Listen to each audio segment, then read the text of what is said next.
Jumpa lagi dengan saya, Sabtu hari ini bersama dengan mata kuliah Production and Operation Analysis dengan topik Lean Manufacturing.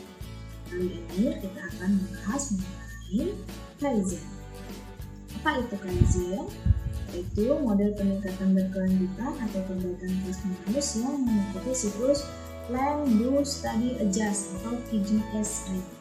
Kaizen dimulai dari perubahan-perubahan kecil yang fokus pada keterlibatan semua pekerja untuk meningkatkan kinerja tim yang lebih baik. Berikut adalah Kaizen metodologi atau PDSA. Itu dimana di plan kita define project-nya, lalu do kita harus tahu eventnya seperti apa, implement action plan-nya seperti apa. Lalu yang berikutnya adalah study, di mana kita memonitor progres dan hasil, ya, mulai dari 30, 60, sampai 90 hari untuk direview. Dan berikutnya adalah act, di mana kita mengadop atau mengadjust agar bisa mempertahankan perbaikan. Untuk Kaizen high level process, pertama ada 10 step, yaitu yang pertama adalah define issue dan goals-nya. Lalu kedua adalah kita bentuk tim. Yang ketiga adalah conduct pre-work, pekerjaan-pekerjaan apa saja yang harus disiapkan. Lalu keempat kita hold kick off, yaitu men-share ke manajemen Kaizen apa yang akan dilakukan.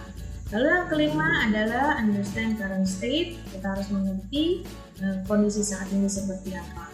Lalu yang keenam adalah define future state, kita harus bisa mengidentifikasi seperti apa masa depannya proses nanti. Lalu yang ketujuh adalah share recommendation. Yang kedelapan adalah implement changes, ya, perubahan apa yang akan dikerjakan. Lalu yang kesembilan adalah monitor performance, ya, untuk mengetahui apakah progres yang diimplementasi itu sudah sesuai atau belum. Dan yang ke-10 adalah make adjustment and sustain improvement. Ya, pastikan semua sudah sesuai dan bisa dipertahankan. Metode Kaizen yang pertama adalah Quick and Easy Kaizen. Memberikan deskripsi metode yang akan digunakan untuk mendorong, mendokumentasikan, dan berbagi perbaikan Kaizen. Yang kedua adalah Visual Ideas Board, di mana metode yang digunakan untuk melacak dan menerapkan gagasan peningkatan secara visual. Yang ketiga adalah Sharing Kaizen atau biasa disebut dengan Yokoten, yaitu metode untuk mendokumentasikan dan membagikan peningkatan Kaizen termasuk Kaizen Wall of Fame atau biasa disebut E3 format, ya, dan variasi lain dari ringkasan sederhana Kaizen tersebut. Smart Goals Kaizen tentu sudah banyak dikenal apa itu yang disebut dengan SMART, yaitu specific, measurable, achievable, realistic, dan time-bound.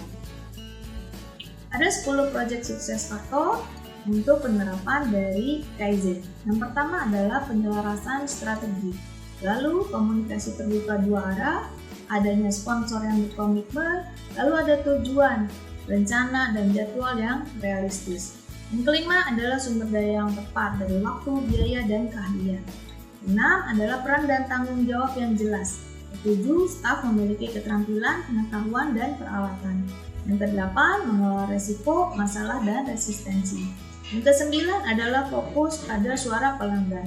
Dan yang ke-7 adalah ukuran kinerja dibagi dan digunakan, yaitu biasa disebut dengan KPI.